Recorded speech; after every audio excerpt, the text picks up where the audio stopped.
Well, here we go in the day of flat screen, high def, wide screen, and everybody's throwing away their large console television. So this is a rear projection, so it's probably from the 90s, I would assume. I think it was a 37-inch it started out to be. I brought it home, sanded it all down, re-varathaned everything, and made a really nice snake enclosure out of it. Like I said, I gutted everything, took everything out, and made like a platform on the bottom where I mounted all this. This is all made out of styrofoam and mortar.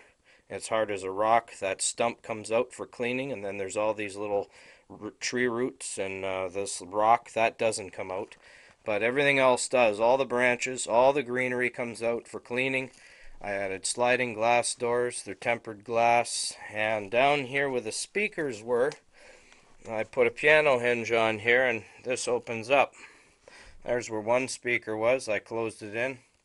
And this here is where the other speaker was. There's a nice soft mesh in there. Let ventilation in.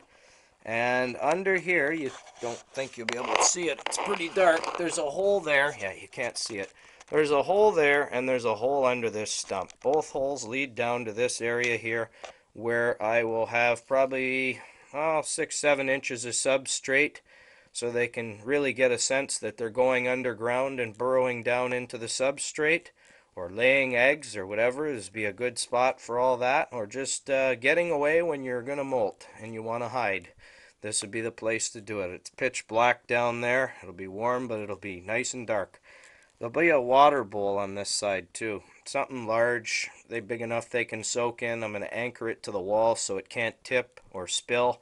And I'll have to add a little threshold here so that my substrate doesn't run out when I open up the floor. One of the kind of dangerous things about a design like this is this piano hinge, which has to be kept clear of debris when you close it, and a snake's head or tail, obviously, good night.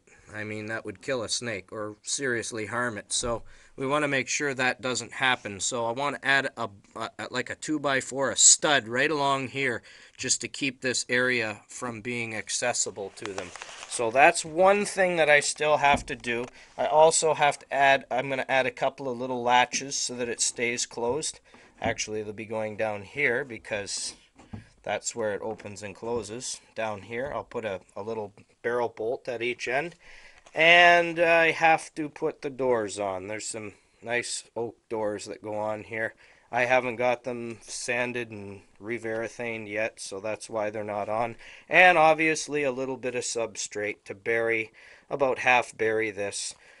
It looks complicated to clean, but it really won't be too bad considering, like I said, everything comes out. Oh, and one more thing, I added casters. It's on casters, so you can move it away from the wall to clean it. The back comes off. It's very easy to clean, and I think it's a much better idea than just throwing it in the landfill. I mean, you couldn't ask for a nicer enclosure. That there would look good in anybody's living room. So, well, before you throw it away, if you got reptiles, just remember, if you haven't seen it made into an enclosure before, it doesn't mean it can't be done. I like making enclosures out of everything. I'll show you some more in another video, but that's all I have time to show you today. Take care and have fun.